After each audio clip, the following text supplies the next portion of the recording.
with the head of the Middle East desk at the David Institute, Iran Lahav. Iran, thank you so much for sitting with me today. Hi, Moshe. Thank you for inviting me.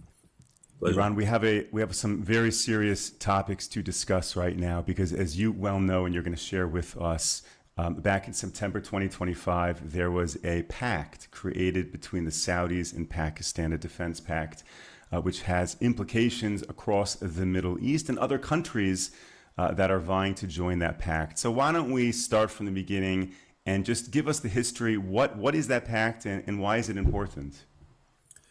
Well, yeah, as you mentioned, so of course, this was a pact between Saudi Arabia and Pakistan, and now there might be another country joining to this alliance. But I mean, I think first of all, talking about this pact between these two countries, I think for Saudi Arabia perspective, also historically, it's supposed to deter Iran primarily, but also other countries. I also want to remind us that this was in September. That was after Israel attack in Qatar. So Saudi Arabia was also looking at what's going on in the region, and also it might be some shifting, and also the tension that were increasing, also following the war that happening didn't happen in the last 2 years, and there we're trying to look for all kind of security alternatives. And because I think in the end of the day, I will mention also Israel attacking Qatar, but primarily it's because of Iran. And if we look on the map, and I'm going to talk about Turkey just in a second. So Pakistan is also a neighbor country of Iran from the east. And if you have Turkey from the west and it's going to join this kind of alliance, this kind of an axis, then from Saudi Arabia perspective, they are surrounding Iran from both sides. It creates some kind of interesting deterrence against Iran aspirations, against also the proxy network, because Saudi Arabia is suffering primarily also from the Houthis, and this is might decrease also the Iranian influence in the region. So this is actually, I think, the background of this kind of pacts, specifically also with Pakistan, which I also want to remind all of us, it's a nuclear country, and it's one of the biggest Islamic armies in the region. I mean, Pakistan is not a Middle Eastern classical country per se, but still, it has some influence. It's still a big Sunni force, which is important. It's a Sunni force in the region, and according to Saudi Arabia, it can still deter Iran and its aspiration strategically. I mean, in the end of the day, Iran has its own information, which is different than other countries like Turkey or Saudi Arabia. Besides that, still behind the scenes, Saudi Arabia and Iran are enemies in the end of the day, because Saudi Arabia is the nemesis of Iran, the historically, and also the leader of the Sunni world till for today, and Iran is the leader of the Shia world. So they're trying to keep this kind of diplomatic relations, but there is a hidden, there are hidden, I mean, there is hidden hostility between these countries, and this is part of, I think, Saudi Arabia perspective in creating this kind of pacts. So I think this is the background also for what's happening today. That Turkey might join. It's not still not officially, but there are lots of talks around about this, and I think they're going to join this alliance as well.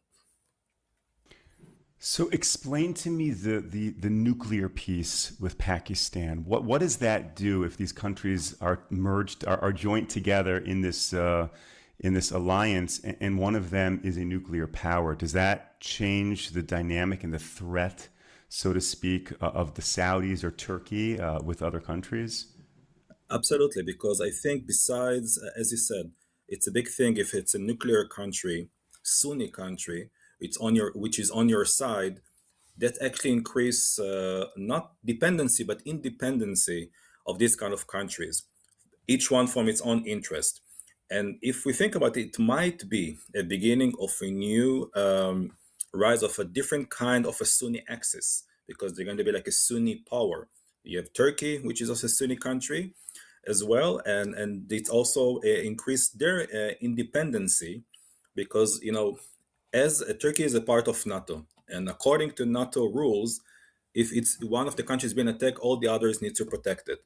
And in that matter, if they have this alliance, this pact with these countries, if one of the countries is being attacked, if there is a declaration of war of one of these countries, so they have a nuclear member, like a nuclear country, which is in this alliance, it might react. And imagine this deterrence to other countries in the region if they will actually think in order to attack countries like Turkey or Saudi Arabia. And this is also a big sign also to Israel, of course, because we know there's the hostility from Turkish side against Israel. What we see, Turkey is changing its role. In the last years, we see also Erdogan comments, and we know Erdogan aspirations and the new Ottomanic aspirations of Erdogan.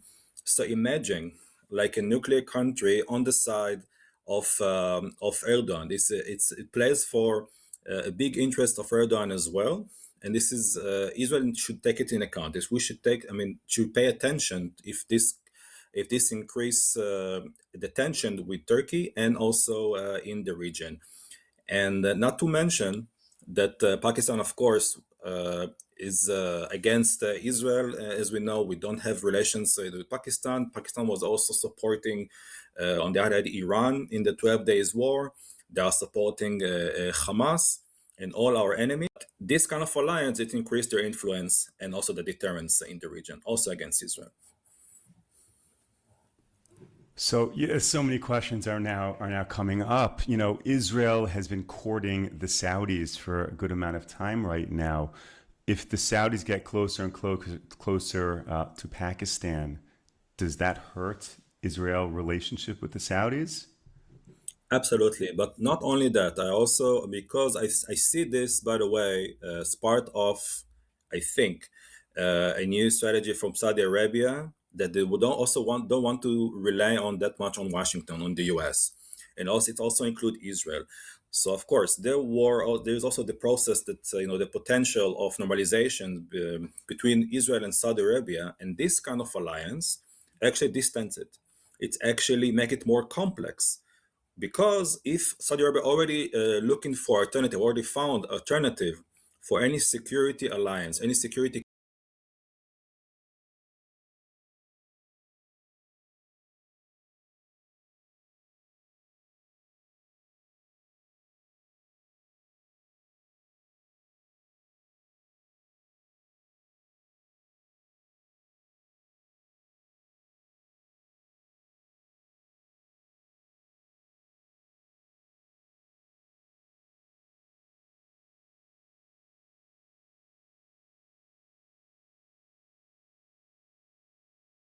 coalition, then the dependence on the US, on Israel, and let's say Western actors in the region is decreasing, which also might also be, by the way, if we think about it, it might also create or encourage other countries to create other alliances.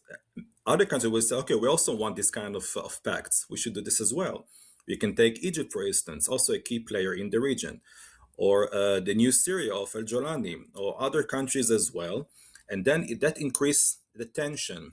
And then that can isolate Israel even more diplomatically in the region, and also to create distance and a gap between Israel and Saudi Arabia interests. So it might change and shift. It might make it more complex to create this kind of relations, normalizations between Israel and Saudi Arabia. And would you be able to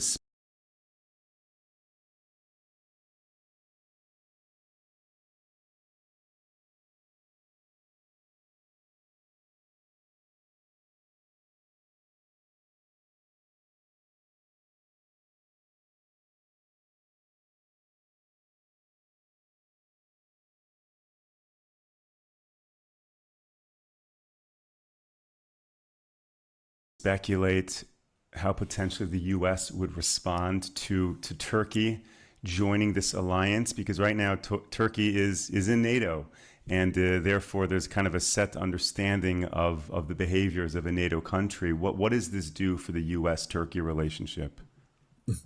I think that it will also change, because if this is, it might create a new order in the Middle East. I think it will also shift the relation between US and Turkey.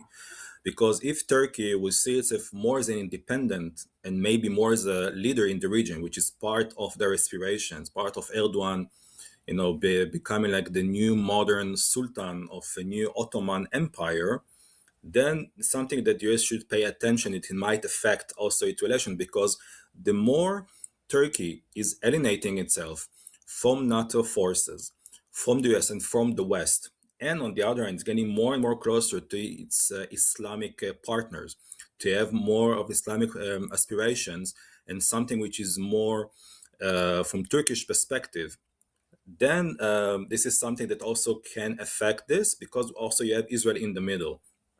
And Turkey is very hostile toward Israel now. They are actually seen themselves also militarily enemy of Israel. It's still not, official, but we see also the comments of what Erdogan and also Erdogan actions.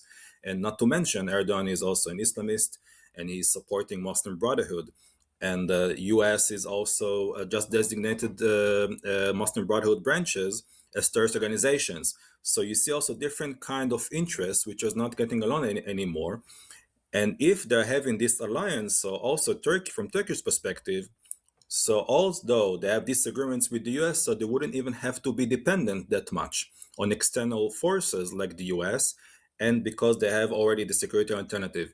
So I think it might affect the US and the Turkey relations, specifically also how Erdogan is going to act. I think it's going to increase its confidence, and because you already know he has some alternatives, and also there might be a need. I mean, I'm sure it might be a need for US to understand that might be a new order in the Middle East, and need to pay attention with all the relations with all their allies, not only with Turkey. So it would seem then that as these countries in the Middle East start partnering and creating these defense pacts, it's really pushing out U.S. influence. Because in the past, potentially, if one of these countries can phone the U.S. and say, hey, help us out, now that's less necessary because there are these strong alliances. So do you think moving forward, the U.S. will have far less influence and impact in the Middle East?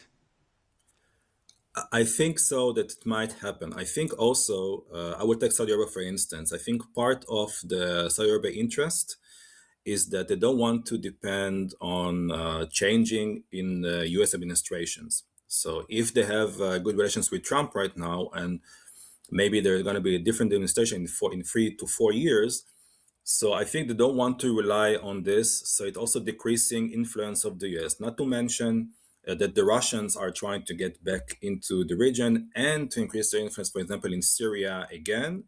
Also, they have China, that they're also increasing their influence in the region, also across the Middle East, coming also from Africa and the Horn Africa and what we have. So I think, these kind of alliances, again, I said also it might encourage other countries to create these kind of pacts, but it also might affect the influence of the US in the region, not only militarily, but also strategically. The countries will actually think like, okay, we have some alternatives. We don't have to rely only on the US and on the West.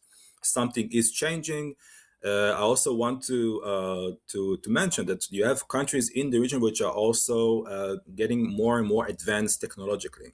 If you take Turkey, for instance, Turkey is very advanced technologically as for now in the Middle East, and they might, with this alliance, they might look much more independent also in this area. And as they will say, okay, we're already distancing ourselves from the NATO forces, from the US, or let's say from the West as a whole.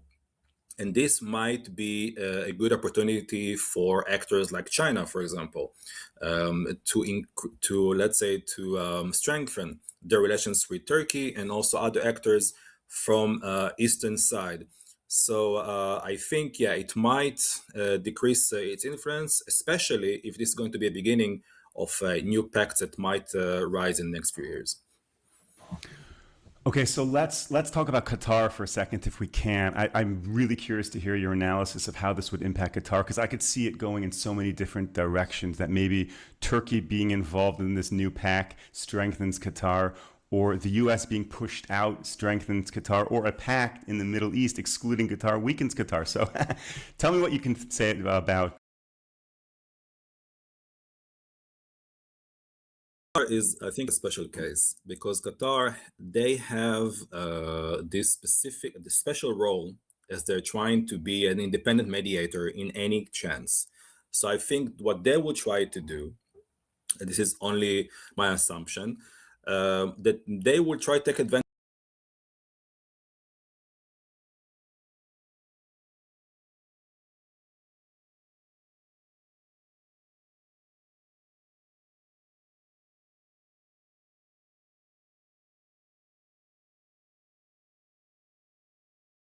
mediate with these kind of countries and pacts and to be in the middle and keep their relations with the US and the West as they used to do. So they were trying to, to mediate between